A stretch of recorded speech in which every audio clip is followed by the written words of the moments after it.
The third way a plumbing apprentice becomes an obstacle on the job site is by being distracted.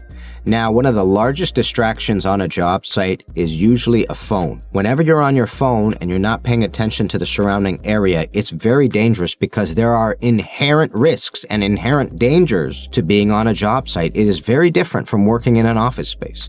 So when we get onto a job site, as your ranking journey person, I have to kind of sit down and assess the areas that are risks. I will have to turn to you and say, listen, let's just take a look around, make sure that we're all safe. We'll make sure that there's no electrical out of place, that there are no cavities that we can fall into. We got to make sure that our ladders are all up to standard. These are things that we have to do. We have to assess the job site and figure it out. If you're too distracted to listen to that conversation, then it's going to be a liability in the future, because at some point I'm going to have to walk off the job site and leave you there for a period of time. I need to know that you're not going to get distracted and run into those very same hazards that we're worried about. And I also got to make sure that you are not distracted enough to be able to assess if you are doing something dangerous. So being on your phone is a major red flag. There are companies that'll kick you off the job site right away if they see you on your phone. So it's something that you have to keep put away, usually during the entire day. Now, I'm going to say something that might be a little bit controversial to other plumbers out there. I don't mind phones on a job site. In fact, I think phones are an important tool in our arsenal because, God forbid, something happens to somebody, we need a quick way to call 911. Also, in the service sector, there's a lot of times that as service plumbers, we got to sit back and decide which supplier we're going to go to get the materials that we need. Sometimes we got to do research. So I'll tell you to look up Rona and I'll look up Home Depot and we'll see if we can get this very specific gasket to this very specific fixture. So these sorts of things happen. I don't mind that. What I do mind is when you pull out your phone when we're in the middle of the task or when there are tasks that you can be doing and should be doing. So stay off your phone,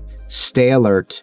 It is so important. Another thing that you have to consider is if I'm on a ladder and you're tasked with holding up that ladder and keeping it sturdy, and I tumble down and fall and we find out that you were on your phone when you should have been securing the ladder, that's a major red flag. That's a very quick way to be dismissed from the company, sort of thing. When the conversation of safety is at play, being alert and not distracted is of the utmost importance. Don't become an obstacle on a job site by making the environment more dangerous because you are not alert.